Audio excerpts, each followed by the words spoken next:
Good morning, colleagues, and welcome to today's NCFE Provider webinar on T-levels in the Health and Science route. My name is Helen Scanlon. I'm Curriculum Officer for T-levels. My role is to support the centres through the planning, onboarding and CPD process for NCFE Cash qualifications. I'm joined today by Paul White, Curriculum Manager at NCFE, and Jill Childs from the Learning Technology Resources team.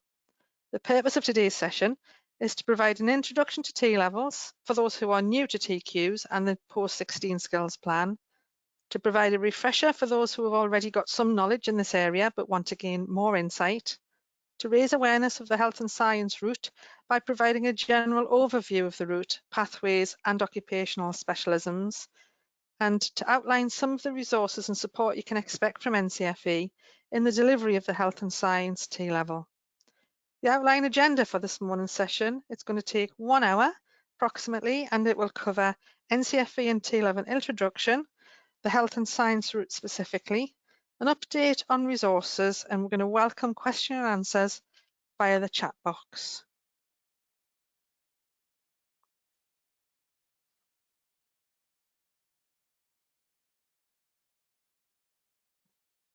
Some housekeeping and important information for this morning. Due to a large number of delegates today, communication will be through the chat box only.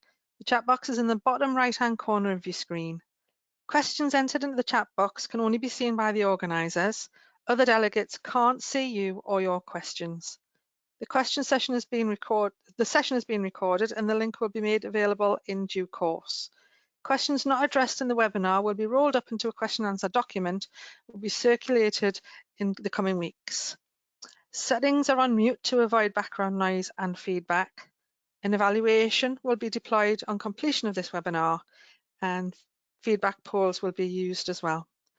Can we do a quick sound check in the chat box? If you could just confirm via the chat box that you can hear me okay.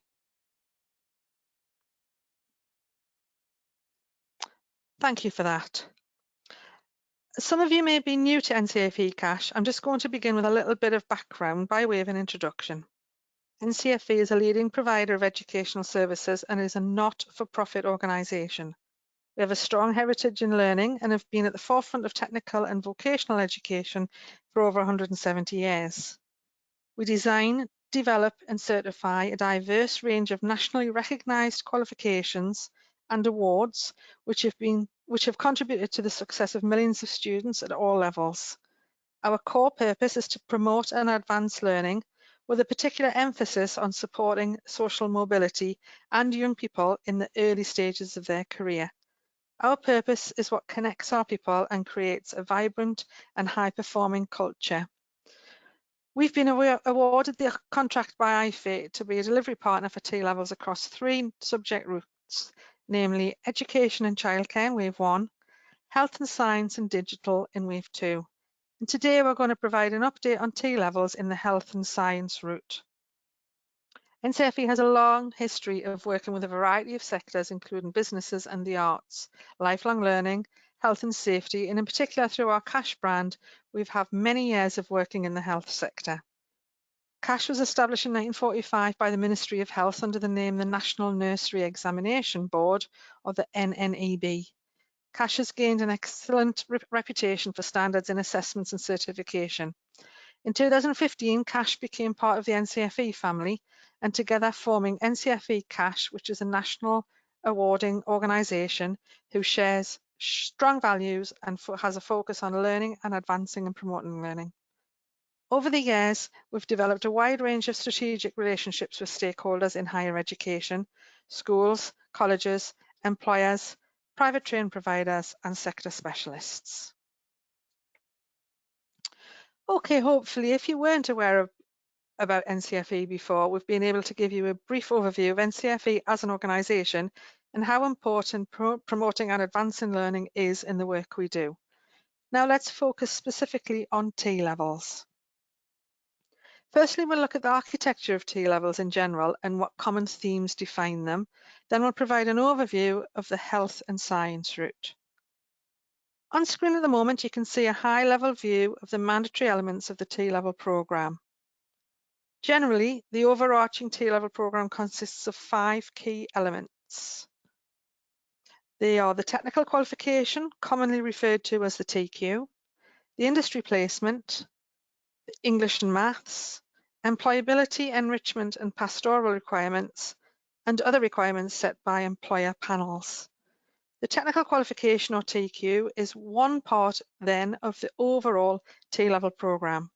And whilst the TQ forms just one part of the qualification, it is a significant part. It is effectively a discrete box that sits within the larger TLevel box, and it is the TQ that NCFE have been contracted on behalf of iFate to deliver. The TQ comprises of two parts, the core and the occupational specialisms. It's important to note at this point that the outline content has been produced by TLevel panels of employers, professional bodies and providers, and is based on the same standards as those used for apprenticeships. This outline content will form the basis of the specifications for the TLevel TQ, which we are developing and are subject to approval by iFate, the Institute for Apprenticeships and Technical Education. I'm going to start with the core. The core content relates to the whole route and the pathway that the technical qualification covers.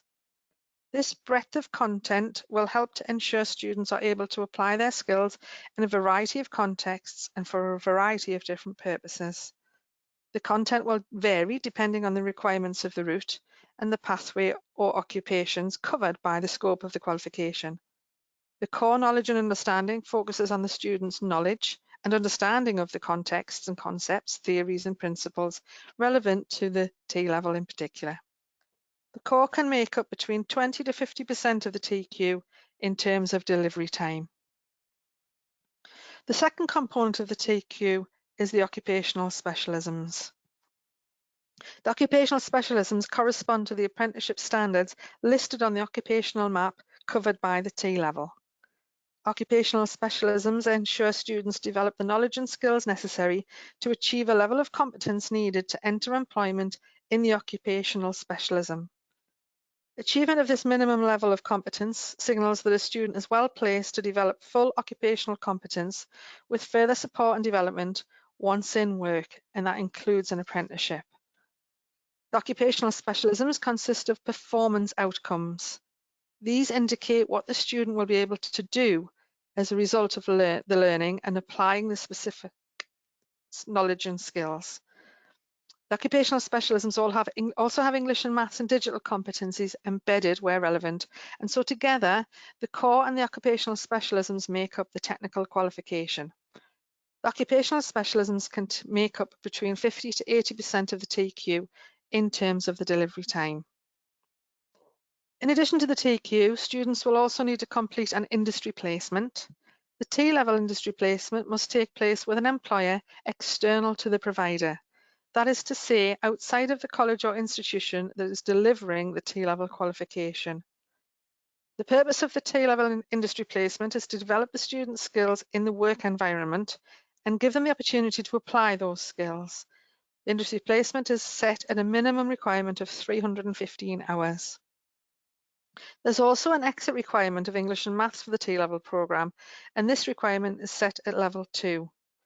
There is an exception to this for SEND learners, which is at entry level 3. The English and Maths requirement can be met with either GCSEs or functional skills at level 2. There are also employability, enrichment and pastoral hours included in the TLevel programme, aimed towards the further development of your students. And there are other requirements. Finally, the TLevel programme may consist of other requirements depending on the particulars of that TLevel pathway. So this could include something like a health and safety certificate or some sort of license to practice or professional registration that's required for skilled employment in that sector.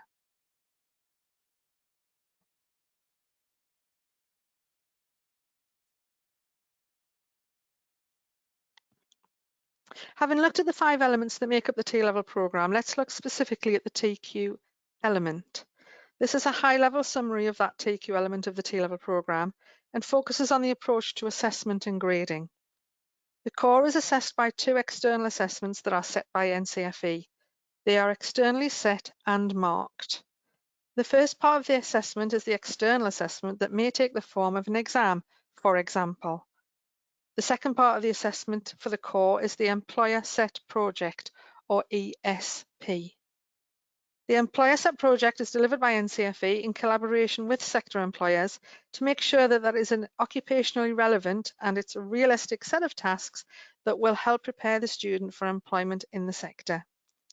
One thing that's worth noting about the Employer Set Project is that it is externally set and marked by NCFE and is set in collaboration with employers. These are a separate set of employers to those who will be involved in supervising the industry placement for individual students at a centre level. So just to be totally clear, the employers involved in the industry placement are not responsible for any kind of assessment of students for the TQ, as that is set by NCFE. So those two assessments have compensatory grading structure, and the final grade for the core will be set at A* to E. The occupational specialisms are synoptically assessed through assignments, which are also set by NCFE, and these will be graded at a pass, merit, and distinction. The combination of the core grade and the occupational specialisms grade then gives rise to the overall TQ grade, which will be from a pass through to a distinction star. When students complete all of the mandatory TLevel components and complete their TLevel programme, they will receive a TLevel certificate issued by IFATE. The TLevel certificates will outline all of the components the student have achieved and the grade they have achieved on each part of the TQ. So in this example, you can see that Anne Other has achieved a B on the core and a merit on the occupational specialism, and this has given rise to an overall merit grade, which you can see at the top of the certificate for the TLevel. There is also a lookup table on the reverse of the certificate, which explains how the overall grade has been calculated, and you will also note that there is an accompanying UCAS table highlighting the value of the TLevel in terms of tariff points. Where students have not successfully completed all of the components of the TLevel programme, they will receive a TLevel Statement of Achievement outlining what the student has achieved.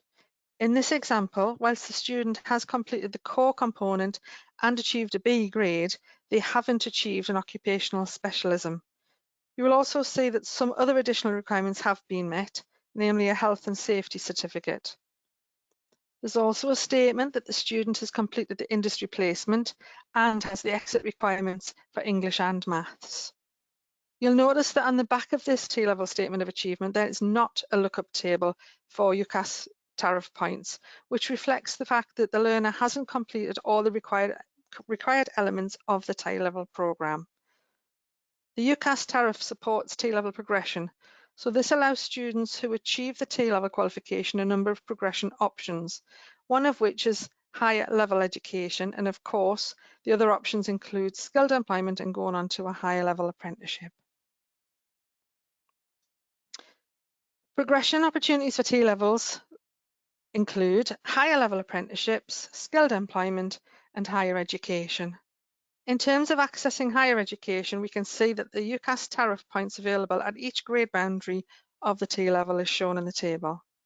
In particular, we can see that the T-level distinction grade is equivalent to 3 A-levels, reflecting the size and rigour of the T-level qualification. Before I get into our pathways in the health and science route, I specifically just want to take a moment to introduce you to the T-level transition programme.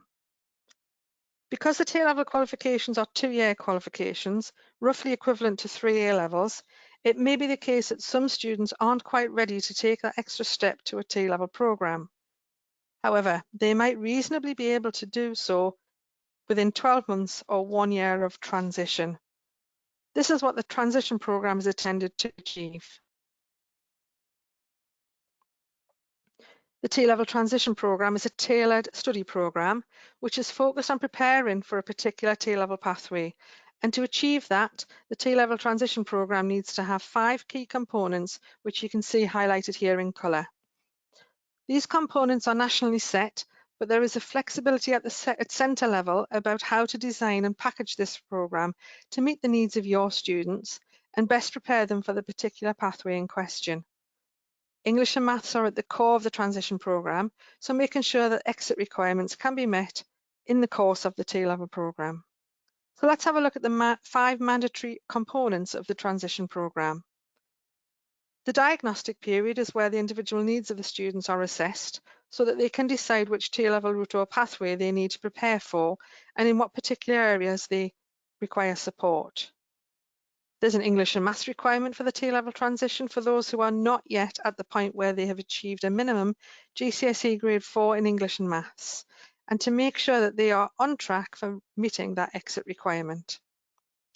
There's a work experience and work related component to help students get ready for their industry placement.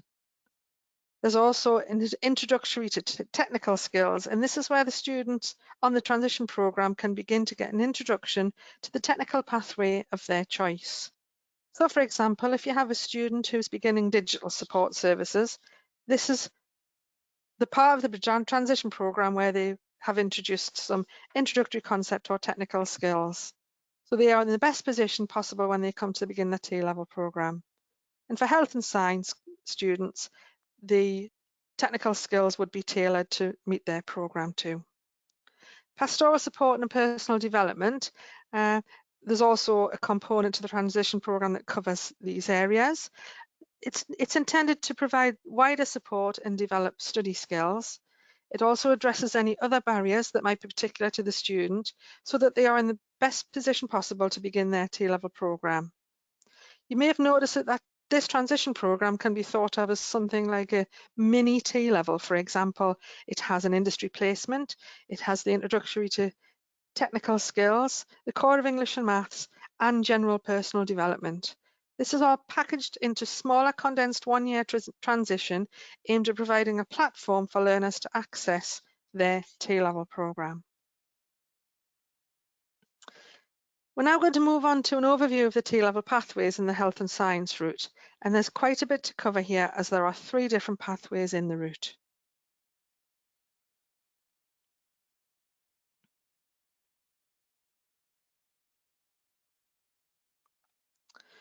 In 2021, we will be rolling out the NCFE T-levels for health and science. The 3 pathways in health and science route are shown at the top row of this next slide, and they are health, healthcare science, and science. Each of these pathways involves the core component and the occupational specialism component, as we've seen, and the structure of these is shown on screen. There is a set of core content that is common to all of 3 of the pathways in the health and science route, and then additionally, for each of these pathways, there is a pathway-specific core content. So for example, a student doing the healthcare science T-level will have to complete the core content that is shared across the whole route, then complete a healthcare science core content, and the assessment activities will address both of these areas. The students can then go on to do an occupational specialism, and there are a number of occupational specialisms in the original lineup for all 3 pathways. The health occupational specialisms at the original proposal for these includes dental nursing, supporting adult nursing, midwifery theatre teams, mental health care of children and young people, and the therapy teams. The healthcare science occupational specialisms line up as optical care services, assisting with healthcare services, pharmacy services, dental technical services, and prosthetic and orthotic technical services. Finally, the science pathway, the occupational specialisms include science and laboratory sciences, food sciences, animal sciences, and metrology sciences. A recent update from IFATE is that some of these specialisms have been put on hold in order for the resources to be concentrated upon other specialisms. And I think the reason for this is mostly due to the low projected uptake of some of the specialisms, as you can see the paused specialisms in the grey font on screen now. So for the 2021 launch in health, there will be supporting adult nursing, supporting midwifery, supporting mental health, supporting the care of young children and young people, and supporting the therapy teams. In Healthcare Science 2021 rollout, there will be pharmacy services and assisting with healthcare science. And for the science pathway, we have laboratory sciences, food sciences, and metrology sciences. You can now see an overview of the core content that is set by the T-level panels. After looking at the core content, we'll be moving into the types of support NCFE will have to offer providers. As part of this support, our Learning Resources team will be developing a wide range of resources, and one aspect of this will be the teaching and learning resources designed to support delivery. We therefore ask that while I run through some of the detail related to the core T-level content, that you start to consider the areas which you may find more challenging to teach and add your ideas to the chat box. This will allow our Learning Resources team to focus their development work on specific targeted areas which will be of the most use to our centres, and Jill will be talking about this later on in the presentation. Firstly, let's look at the core knowledge and understanding across the health and science route. For working within the health and science sector, coverage will be about the purposes and importance of quality standards, ethics and codes of conduct, awareness of employment and progression opportunities within the sector. For health, safety and environment and regulations, obviously there'll be a lot of work on the Health and Safety at Work Act, COSH, PPE and RIDDOR, accident or near miss reporting, the Environmental Protection Act, waste management, fire precaution and manual handling.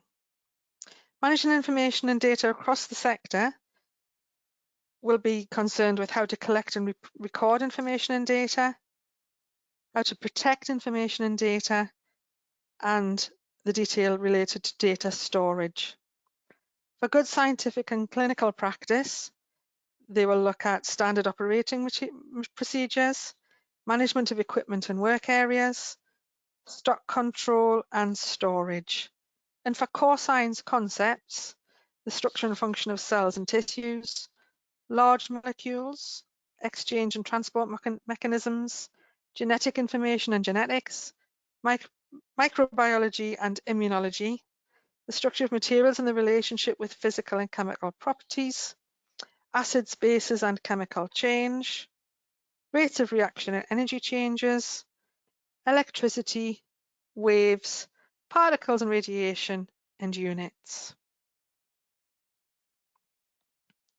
Now we're moving on to the pathways, and you'll briefly look at the core knowledge and understanding of 3 pathways. You'll find that there are some similarities and commonalities across all the pathways. Firstly, the health pathway. The diversity of employers, organisations and people working in the sector, developments in technology, the background of the healthcare sector, evidence-based practice in the sector, different organisational structures and roles within the sector, employment progression opportunities, external factors, for example, epidemics and extremes of weather, and the role of public health approaches within the sector. When providing person-centred care, relevant input would be related to Health and Social Care Act and the Mental Capacity Act, the role impact of regulatory bodies, impact of the stages of growing, developing and ageing on physical and mental function, placing individuals, their carers and significant others at the centre of the care, including the personalisation agenda, application of relevant legislation, caring for people with pre-existing conditions, how mental health conditions can influence a person's needs, promoting independence and self-care, and understanding of death and bereavement. Also involved will be the 6 C's of care, compassion, communication, courage, commitment and competence, as well as privacy and dignity, respect, faith and cultural needs, confidentiality, discrimination, what to do if abuse is suspected, and the importance of managing relationships and boundaries with service users. For health and well-being, how to support a person's health, comfort and well-being, including preventative approaches, the impact of lifestyle on health, how to prevent deterioration in well-being, taking a holistic approach, signposting individuals to interventions and other services, and supporting people who look after themselves at various stages of their life. For further science concepts, human anatomy and physiology, and diseases and disorders are covered. For health and safety requirements, you have the Health and Safety at Work Act, Social Care Act, Healthcare and Medicines Product Regulatory Agency, manual handling, radicalisation, and positive behaviour. For infection prevention and control in specific situations, be the understanding of prevention and control, including techniques for prevention control, the importance of hand washing and good personal hygiene, scientific principles and decontamination, and procedures for cleaning, disinfection and sterilisation. And lastly, for managing personal information, the role requirements in relation to record keeping and auditing, common abbreviations used in the sector, reporting and collecting and storing systems, appropriate sharing and sharing ways of sharing information, and knowing when to escalate issues. Secondly, in the healthcare science sector, how the healthcare science sector is structured, diversity of employers, job roles, career pathways and progression routes, awareness and use of appraisals and performance reviews, and increasing use of technology, automation and artificial intelligence in the sector. For further science concepts, again, it's human anatomy and physiology, diseases and disorders, genomics and medical physics. For health and safety regulations, the Health and Safety Work Act, First Aid, Social Care Act, the Human Medicines Regulations, First Aid Awareness and Serious Hazards. For providing person-centred care when working in the healthcare science sector, relevant would be values and standards, principles of choice and consent, awareness of the NHS Constitution, the role of the Care Quality Commission and the Care Certificate, the 6 C's again, safeguarding and protection, importance of application of probity and candour, how mental health conditions can influence a person's needs, promoting health and well-being within all aspects of patient care, and obtaining and acting on patient feedback. For infection prevention and control, we have techniques for prevention and control of infection, sterilisation techniques and the effect of sterilisation on materials, waste management, and dealing with spillage and how to prevent it. For managing information and data, we have different methods of recording and reporting patient information and data, confidentiality, statistical software tools, reporting and recording of incidents, events and conditions, and communication and presentation of data to others. And for good scientific practice, the importance of adhering to good laboratory practice, GLP, and good manufacturing practice, to be always working towards continuous service improvement and have an awareness of quality management procedures and policies, and also how to handle hazardous materials and substances. And finally, for the science pathway, how core knowledge of the health and science sector relates to the diversity of employers, different job roles, applications of science in non-science sectors, the impact of job role on others in the working environment, good laboratory practice, key principles of continuous improvement for scientific tasks, when regulations do and don't apply to different work activities in the sector, factors that impact on the commercial activities of the science sector, and the importance and impact of innovation within the sector. For further science concepts, we have cell cycle, cellular respiration, enzyme and protein structure, pathogens, formula and equations, analytical techniques, gas laws, pressure and fluid laws and relationships. For the application of safety, health and environment practice, we have scientific environment specific legislation, control of major accident hazards and biohazards, controlled substances and controlled drugs, containment levels, noise regulations, electromagnetic regulations and decontamination procedures.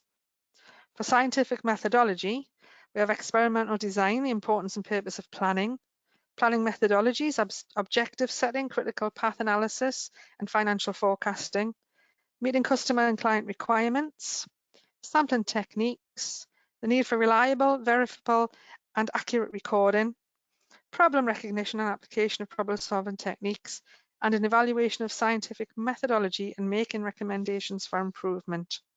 It also has ISO standards included. For data handling and processing, how to collect, record, interpret and analyze data, data capture and software systems commonly used in the sector, identification of data errors, data evaluation, variables which should be considered, and statistical analysis. For experimental equipment and techniques, we have knowledge of experimental techniques, including equipment faults and technical factors impacting on scientific results, selection and use of appropriate equipment, appropriate techniques for handling a range of different substances, appropriate measurement equipment. And finally, for ethics, we have understanding of ethics in science, intellectual property rights, integrity, codes of practice within the organisation, and respect in the workplace. Let's now turn to the support that you can expect from NCFE going forward. Today we're going to focus on curriculum support and our teaching and learning resources. The curriculum team are committed to NCFE's core purpose of promoting and advancing learning.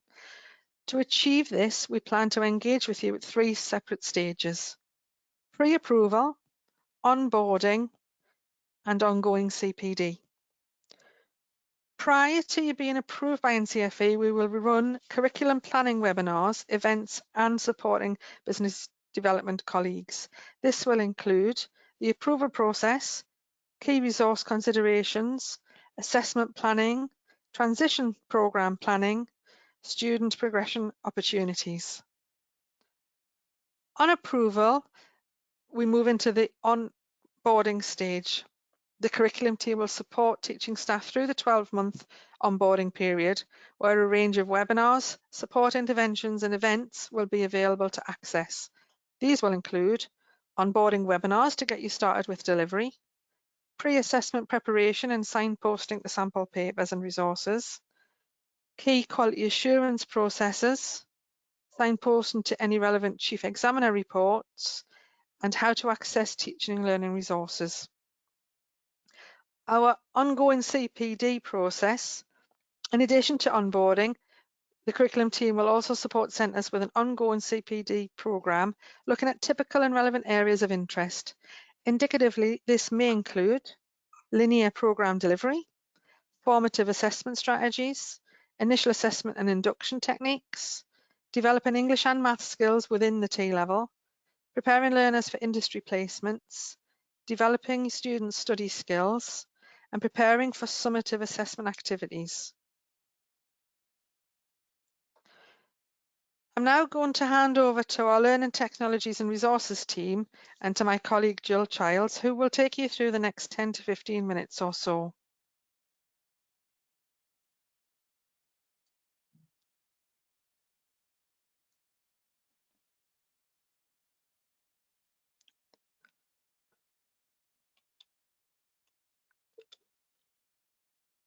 Okay then, so thank you, Helen, and good morning to everybody. I am the Systems Trainer for Learning Technologies and Resources, and today I would like to introduce you to the learning resources that we're in the process of developing to support the TLevel programme.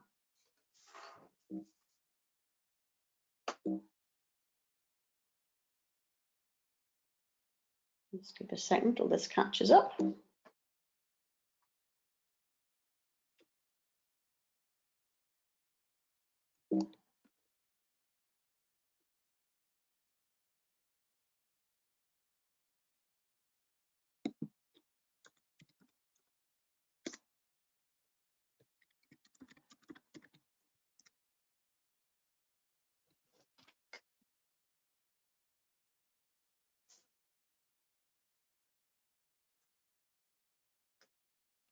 All right then, so within this presentation, we would like to introduce you to the systems and resources that we propose to provide to support the TLevel delivery, and also to gain insight and collate feedback from the providers on the TLevel resource requirements.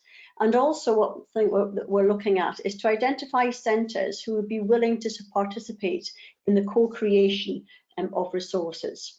So over the next 10 to 15 minutes, I will show you what we've currently developed and how we were going to see this develop further.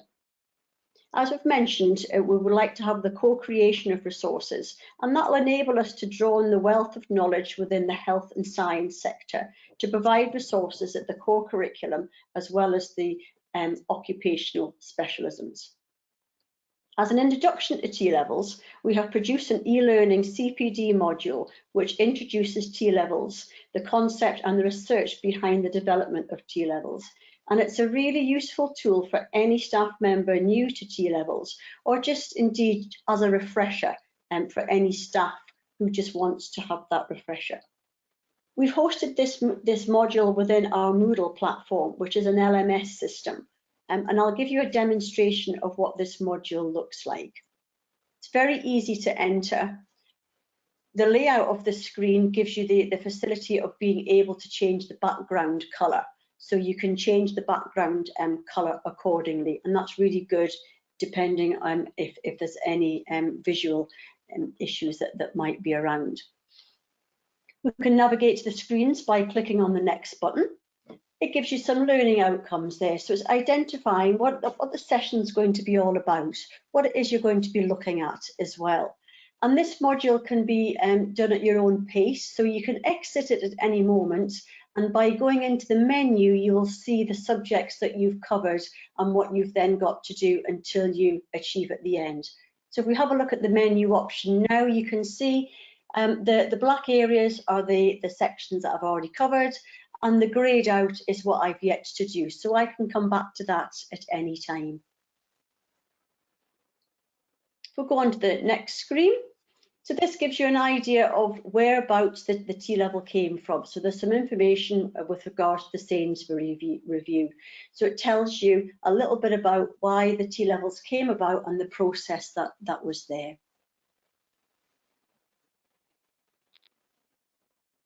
So as part of the technical educational reform, the panel reviewed certain recommendations, and that included that there will be a development of 15 technical routes, which would be linked to skilled employment, which would both cover employment and classroom-based training. So it gives you more of a background about what the educational reform was around and how T-levels came out of it. And the first delivery is due in September 2020. So this particular activity, we've done this one, but this was a click and drag. So you had 3 answers and you had 3 questions, and you had to click and drag the question to it. So it's developed in a different way. So it tests your knowledge, and then there's a check answers at the bottom to see if you've answered it right. If it wasn't right, you couldn't move on to that until you got the answers in the right order. This is a really good YouTube video as well. It's hosted by the Department of Education. So again, it's showing you the information about T-levels. It just comes across in a nice way with it being digital, and it answers some questions that some young people may well have as well. What is a T-level program? How do I get onto one? And it's really informative. So that's something, again, that you can refer back to. This is another example of what some of the activities might look like. Again, it's a click and drag. So you would click and drag your answers into the various slots. And then once you've done that, you would check your answers to see if you were right.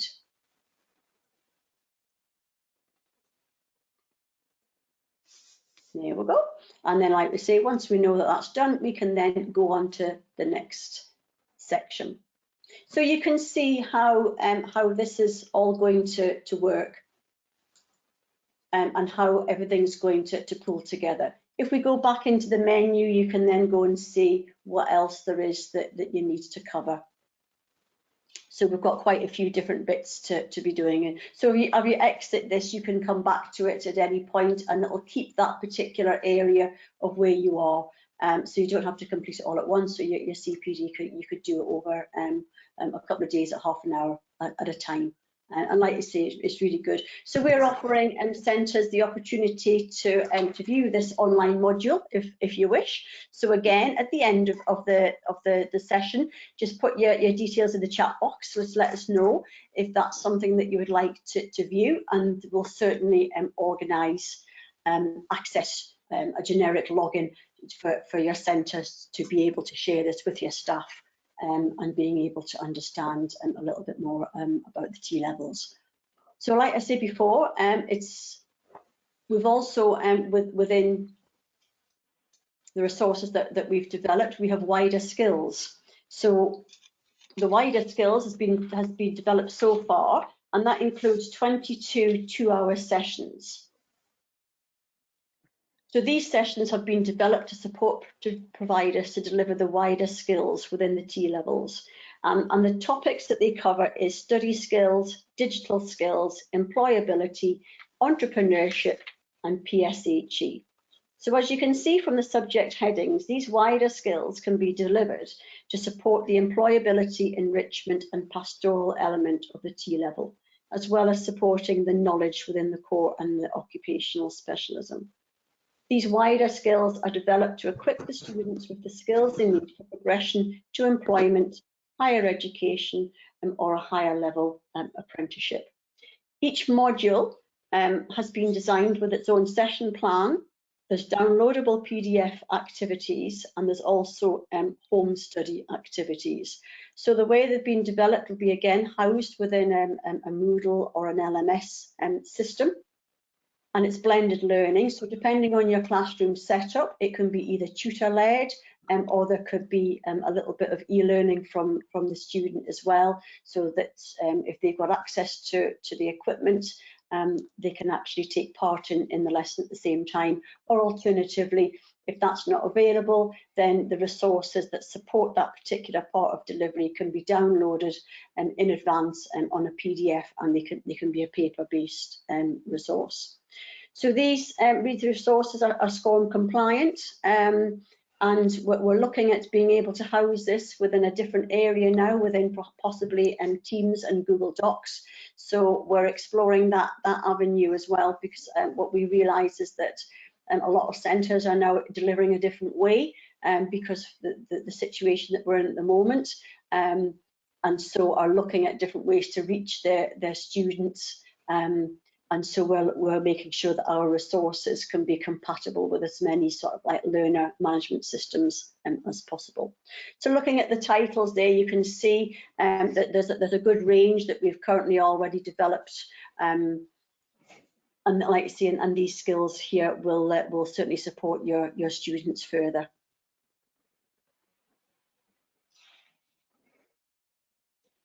So to support the T-level providers and students, we've also developed 2 more platforms. And these platforms will help students with maths, English, employability and study skills. So we've developed 2 platforms, Peer Tutor and Skills Forward. And both platforms are also on an app as well as being a platform, and they're designed there to support both the tutor and the student with the delivery, and they can also be used as part of the transition programme as well. So Skills Forward is a diagnostic tool and e-learning support resources to support the delivery and assessment in maths, English, GCSE and functional skills, digital skills, study skills and employability skills.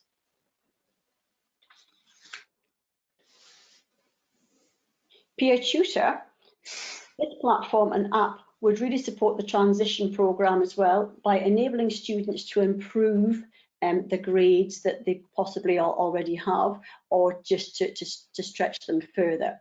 So it's also done on an app as well as a platform, and it allows the teachers to deliver expert lessons in maths and English.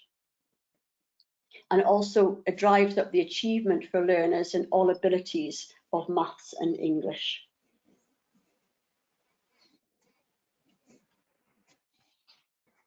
So with the development of the resources, the initial development will be the scheme of work for the core and the subject specialism. And this development will potentially start in September 2020 when the final qualification specification has been authorised. So what we were looking at is that we would really appreciate your feedback on the types of resources you would like to see developed and what you feel are the hard to teach areas of the core based on the outline content. As I've mentioned before, the e-learning resources will be developed, will be SCORM compliant and housed on the LMS system, very similar to how you've seen the CPD model. And again, as I mentioned before, we're also exploring different ways of how to house our resources within these host areas. So as mentioned before, we'll have the scheme of work, the resource development, and also we're also looking at exploring an opportunity for providers to get involved in a co-creation model. And this will include providers, employers, as well as students. So we're looking to draw on that wealth of knowledge within the health and science sector by developing a toolbox of activities, templates, etc., to support the delivery. So if there's something that this is something you'd like to get involved with, then we would be really interested to speak to you further. So I mentioned before, the development will potentially start in September 2020. And some of the questions that we have for you today is to be really interesting for us to know the delivery model that you are considering, whether or not you anticipate to deliver core only in year one, or whether or not you would combine core and the occupational specialisms combined. And the number of guided learning hours that you would intend to deliver the TQ on. And most importantly, the core subjects that you feel that are or would be hard to teach areas. And then this could be something that we could develop further, the resources, perhaps in a co-creation model. So we'd be really interested for your feedback on that, if there's anything that is particularly the hard to teach areas that you would appreciate some resources on. So with that, I'll thank you for your time, and I will hand you back to Helen. Lovely, thank you, Jill. The ideas and requests entered into the chat box, we will follow up in the coming days, and that includes the requests for access to the what is a TLevel programme. In terms of other self-service support, please check the website for information and updates, and you can also email our dedicated support email address. Just a reminder that this session is being recorded and we will make the link available in due course. The questions we will roll up into a question answer document and circulate with the slides that we've used today and the recording. An evaluation form will be deployed on completion of this webinar, so we do ask you to please spend a minute or two just to fill that in so that we get some feedback on the webinar. And there is our dedicated TLevel support email address to use for future support requests. We hope that you found the webinar helpful. Thank you very much for your time today and input and questions. Stay safe, everybody. Thanks ever so much, and goodbye.